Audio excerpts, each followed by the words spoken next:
What stopped you from committing suicide? I just got out of the hospital for suicidal ideation and attempt last week. For me, it was how my children, 1 and 5, reacted to me coming home from the hospital. I can't even so much as set my daughter down without her clinging to me for dear life. I can tell that her and my son are not the same as they were before I was admitted, and I am terrified of traumatizing them again, and leaving them without a father they have wrapped around their fingers. That's what's giving me the drive to get better. The doctors at the hospital and in the ambulance. I'm too much of a coward. Fortnite porn vids. Curiosity. Want to watch society's collapse. I need to see GTA 6, I waited too long. I didn't know who would take care of my dog. Called a hotline. Phone in one hand, pistol in the other. If you're a veteran, press 1. I press 1. Beep, beep, beep, beep. Busy signal. I started chuckling at the ridiculousness of it all. Turned into all-out laughter, to the point I had to pocket my pistol, so I wouldn't drop it. It broke the spell for me that day. Ended up selling my pistol about a week later. Help came years later. But that busy signal was just the absolute darkest humor of my life, and kept me alive that day. Acid saved my life. It didn't work. Twice. That shit almost killed me. My brother did it first. I couldn't do that to my parents again, seeing how it continues to affect everybody, even 10 years later. I looked up and saw my cat staring at me, with wide eyes. He looked scared. That look he gave me snapped me out of it. I realized people care about me. I petted him while crying and repeating I'm sorry. Procrastination-ic. I don't know what comes after death, and I'm scared that I'll regret it. I wanted to die to escape sadness, not suffer something worse. The doctors. 2 girls in hammocks at the edge of the same cliff I was on. I was ready to jump, when I heard them laughing. They'll never know, but they absolutely saved my life. What kept me alive after was a friend I made called Mike. He was the foreman on a job I worked for a bit, and he was just the coolest, craziest guy I'd ever met. He rode a 50cc moped across Canada, built, then lived in a tree house, was nicknamed Treehouse Mike, and base jumped like crazy. He also did a lot of the wingsuit stuff, which is actually how he ended up dying. Rip Treehouse. Gun jammed, and it was like a jolt of clarity. Why am I letting everything ruin who I used to be? I was so happy. Fuck this, it's been 5 years, I can't say everything is perfect, but I'm so much happier than I was. My grandma took her own life. She was having some neurological issues and was a first-generation immigrant. She fled Nazi Germany, and from all I know, her childhood was hell. She was too proud to live in a nursing home and refused to become a burden on her children. She wrote a note and cooked and froze 2 weeks' worth of food for my grandpa before she did it. Hearing the pain in my mom's voice when she told me all of this was enough reason for me to never do it. I know no matter how hard my life gets, that isn't an option for me. I find comfort in that. Spite. If I do it, they win. Everyone who's ever doubted me, told me I wasn't shit, dragged me down. Even if I live my life as a loser, I'm still alive, which means they haven't gotten to me. Plus, who knows, maybe I'll find my way eventually. But until then, I have that angry voice in the back of my mind driving me not to completely surrender.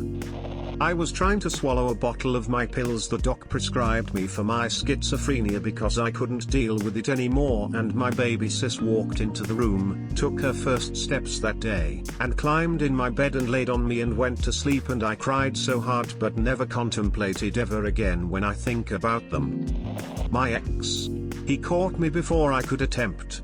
I was in that place because he and I were in a bad place, a few weeks before he confessed he had cold feet. Our wedding was 3 months away, had been together for 8.5 years at that point. I couldn't imagine my life without him. I was terrified of facing the collapse of man without him. The attempt was too much for him to handle. It was the final straw. He broke it off a few days later. I started therapy the following week, had made the appointment 2 weeks before, and it helped a ton. I am still working on healing and accepting myself. 2 people who I'd never met before. 18 years ago, they walked past where I was sitting on the sidewalk, spiraling down into an extremely bad place and contemplating ending things.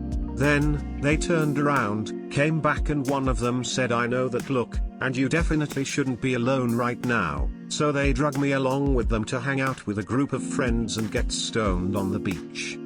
They definitely pulled me out of a really dark place that night, and I'll always be grateful that they took a moment to check in on a complete stranger. I'm a pussy. This will get lost, but the extension cord broke 11 years ago, and glad it did. Father of 3 and proud husband, making every day count. Can't believe what I almost missed out on. I had the gun barrel in my mouth and the gun cocked to fire.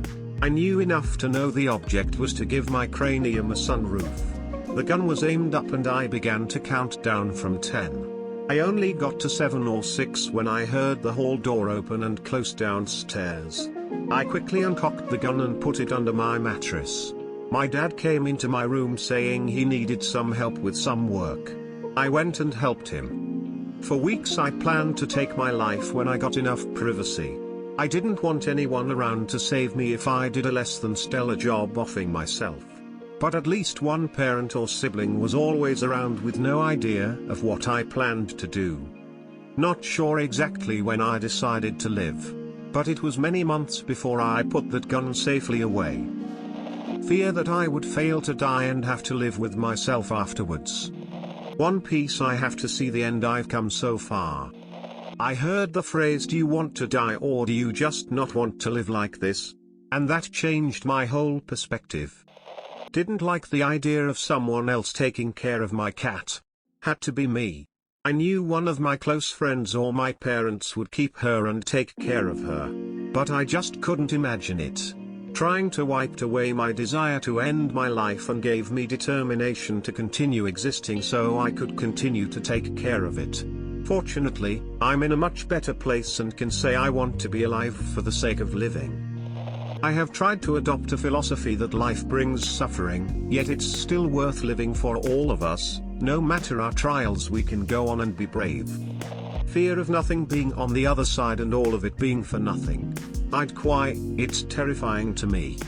Constantly telling myself to see what happens tomorrow and not wanting other people to deal with the aftermath. Mother saying, "If you commit it a week, someone has to feed the dog." A strong, overwhelming urge to preserve my life after overdosing. I hadn't the guts. I still don't. I've been alive my whole life, I guess I'm used to it. Up until now, brute force and ignorance. But him being made homeless so I don't have the strength anymore. Let's hope ignorance can hold the reins. I have no idea. Wow. I really don't know. I guess I don't have the balls. Going to hell. Was thinking about doing it last night, but my dog farted in her sleep and that reminded me that I can't just leave her behind. A dog. An angel. I met my best friend, Liebs, a long time ago. He became and is still my very best friend. More so brothers. We have been through hell and back. And then back again. He has been closer to me than anyone I have known and probably will ever be. Long story short, we became friends at a shitty Christian school in Westminster, MD. We hated each and a loogie-infested chocolate pudding captured our friendship. Liebs, he had depression issues. Which isn't odd. A lot of people have it. And I understand. Sometimes I do too. Everyone deals with it different. With that said, years passed. Liebs was forced different ways for a few years, leaving me without my best friend. Years to come we finally reunited and stories were to be had. We drank, snorted, fucked around, threw up, hungover, drugs with a huge group of friends. One night Liebs came clean to me. One day he loaded his father's shotgun/rifle. I can't remember exactly. But either way, he was about to suffer the consequences to his actions. But at that same moment, I apparently called him. he answered. And he listened to me ramble on about bullshit and nonsense. 10 years later he's having the time of his life fucking around in Colorado Springs. I love that man and he will always be my brother and I'll save him regardless if I'm around or not. His life is precious to me. My friends that left me in the end, but now my life is pretty good, I would say. Another person jumping from their balcony, in Paris, in front of me. I was actually looking for a spot to do the same. It didn't feel like a message from fate. I remember seeing the husband from the woman who jumped crying and screaming as he came back from the bakery, and the blood looking so pale on the dirty sidewalk, and the corpse that seemed like it was just put there, like an object, like urban furniture.